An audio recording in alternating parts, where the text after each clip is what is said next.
Thank you so much, Susan. Ngayong Burma, simula na ng pagde-decorate ng bahay para Pasko feels na. Ang tanong, paano nga ba pagagandahin muli ang itinabing Christmas tree noong nakaraang taon?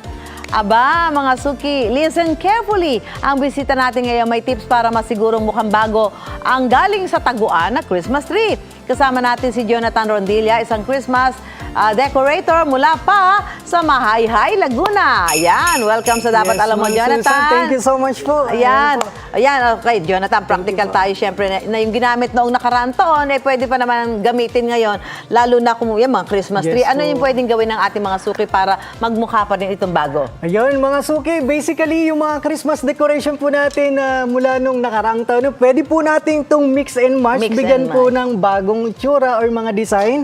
sige. Especially kung gagamit tayo ng mga ribbon natin na talagang gusot na gusto, Ito talagang... pwede, yan, kaya last year pa, pwede pa uli? Yes po. Oh, sige, Kaya ina-advise pakita ko mo po nga. tayo na lagi po nating sinasabi sa mga pagde-decorate ko na kung hanggang maaari po yung mga ribbons natin ay hindi po natin ikinakat. Oo. Tapos yung mga pag-attach po natin sa Christmas tree as much as possible, hindi po tayo gagamit ng mga glue gun para po pag nilagay na po natin to sa Christmas tree ay talaga namang mapapakinabangan po natin. At pwede yun. Yes po, every year po kapag hindi po natin yan ginupit-gupit at ginamitan ng kahit anong pangdikit, pwede po natin yan ng Galing. pwede po natin tong bigyan ng panibagong itsura, design pagka nilagay na po natin yan sa Christmas tree. Ayun. Ganun lang pala naman. Para Yes pagka po. ikaw gumagawa, Jonathan, Opo. para andali. Bali, yun sa pag-attach po natin ng mga ribbon, bali yung branches na din po ng mga Christmas tree. yung gagamitin natin ng Gagamitin mo, pagbubuhol. oo. Para mas napapreserve po natin ng maayos yung ating mga ribbon. Tapos yung Ito mga ornaments, gaya nito, Jonathan, Oh, yun paano po. natin ito gagamitin kung nagamit na last year? Last year po, kung gusto niyo po magkaroon ng bagong itsura po yung ating Christmas decoration dyan sa pag-attach natin sa Christmas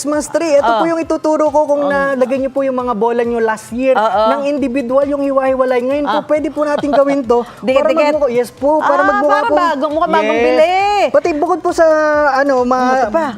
magmumukhang fresh po talaga at Oo bago, nga. pwede natin itong bagsakan ng bagong design pag ilalagay sa Kasi Christmas naman tree. na mag-iisip na yun nagamit mo na, di ba? Yes po. Bali, ang gagawin lang natin, gagamit lang tayo ng wire para yung paglalagay natin dito ay magmukhang bunch of grapes. Bunch Parang of- ganun po yung magiging Galing. datingan. Para pagka nilagay po natin sa Christmas tree, may bagong itsura po Yun from naman, the last tama year yan. decoration po Oo, natin. tapos Jonathan, Ano po? ito, sa Christmas tree, may tamang pagtatago ba? Paano ba dapat itinatago itong Christmas tree? Ayun po. Para hindi ma-deform o masira yung forma. As much as possible po yung mga Ilalagay mo. Christmas tree natin.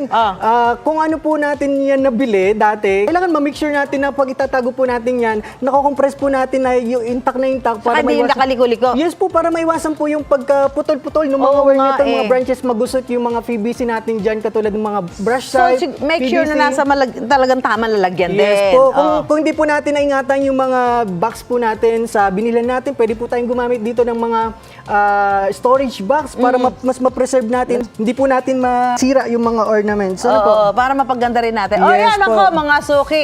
Hindi naman kailangan bago ang lahat, lalo na Yes po. nagtitipid tayo. Diskarte at tamang pag-iingat lang sa ating mga Christmas tree at decorations ng susi para new look ang design nyo Yes, Ma'am ngayong Susan. Pasko. Maraming salamat, Jonathan, sa Thank iyong you mga so much tips po. at para sa mas maaga ang Merry Christmas ng ating mga Yes. kababayan. Thank you so much. Thank you so much, Ma'am Salamat Susan. sa'yo. Salamat po. Yan, si Jonathan.